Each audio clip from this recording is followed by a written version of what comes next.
Management की शिक्षा प्राप्त एक युवा नौजवान की बहुत अच्छी नौकरी लग जाती है। उसे कंपनी की ओर से काम करने के लिए अलग से एक केबिन दे दिया जाता है। वह नौजवान जब पहले दिन ऑफिस जाता है और बैठकर अपने शानदार केबिन को निहार रहा होता है, तभी दरवाजा खटखटाने की आवाज आती है। दरवाजे पर एक साधारण सा व्यक्ति रहता है, पर उसे अंदर आने कहने के बजाय वह युवा व्यक्ति उसे आधा घंटा बाहर इंतजार करने के लिए कहता है। आधा घंटा बीतने के पश्चात वह आदमी पुनः ऑफिस के अंदर जाने की अनुमति मांगता है। उसे अंदर आते देख युवक टेलीफोन से बात करना शुरू कर देता है।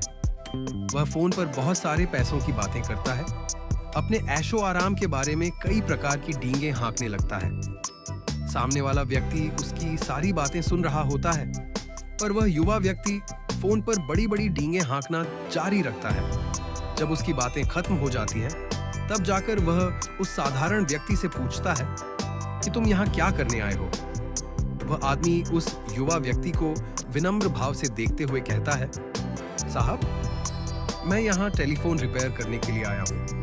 मुझे खबर मिली है कि आप जिस टेलीफोन से बात कर रहे थे वो हफ्ते भर से बंद पड़ा है, इसीलिए मैं इस टेलीफोन को रिपेयर करने के लिए आया हूँ।